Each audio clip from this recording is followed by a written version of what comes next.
Thanks for tuning in.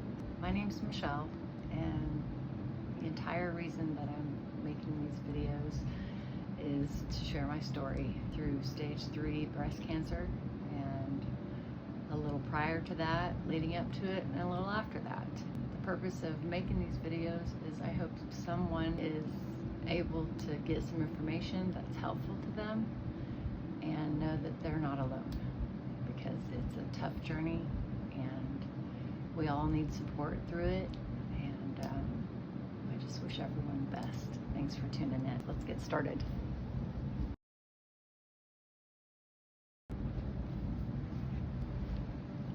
Okay, so I'd like to just start with life before my breast cancer. I have 5 kids total, a wonderful husband, and we live on 9 acres, so I was working part-time, and I had 2 Jersey cows. I was drinking raw milk and have chickens, so I was taking care of chickens, doing kid stuff, and just life, you know. Prior to that, I had a 20-year career in social work.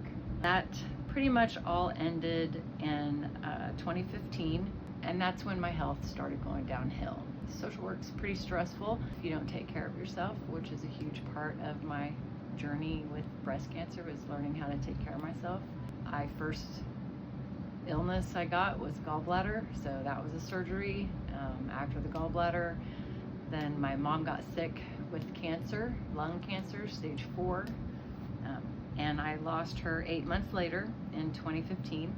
After that, I'd had neck pain for years, so it finally got to the point where I literally couldn't work anymore. I lost all feeling in my left arm, went numb one day. I just couldn't feel anything at all. Went to the doctor. I did a lot of pain management. I did a lot of ER visits. Nobody knew what was wrong with me. That was a nightmare.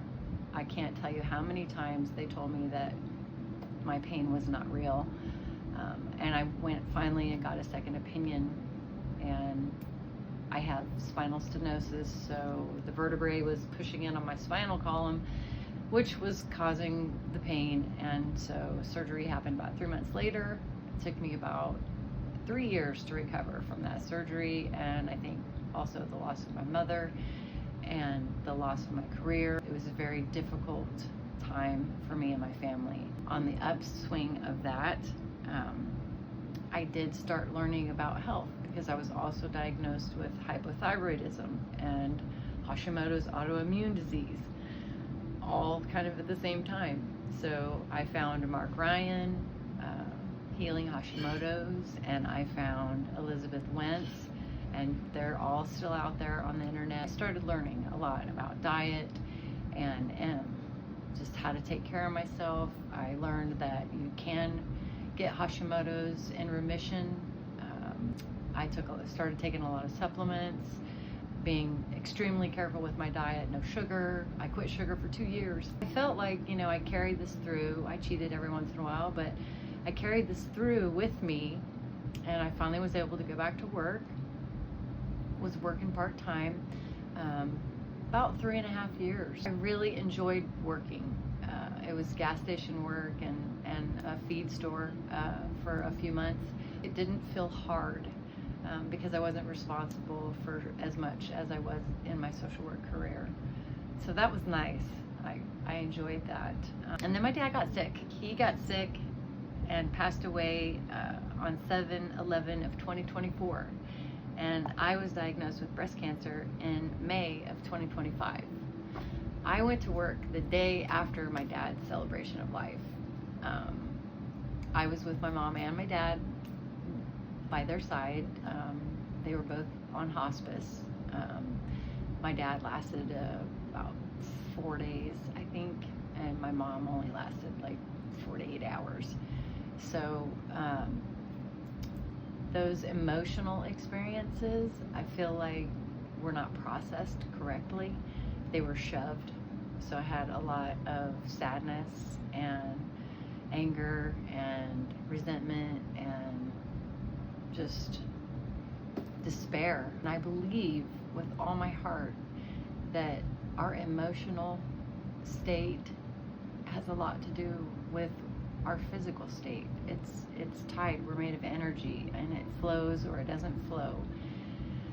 And I'm not saying that I made myself sick with cancer. I gave myself cancer, but I feel like emotionally I was kind of at the end of my rope. And I believe that because I wasn't taking care of myself emotionally, I was a prime candidate to be the 1 in 7 women that get breast cancer for absolutely no reason. I didn't have any risk factors. I breastfed 3 out of 5 kids. It doesn't run in my family.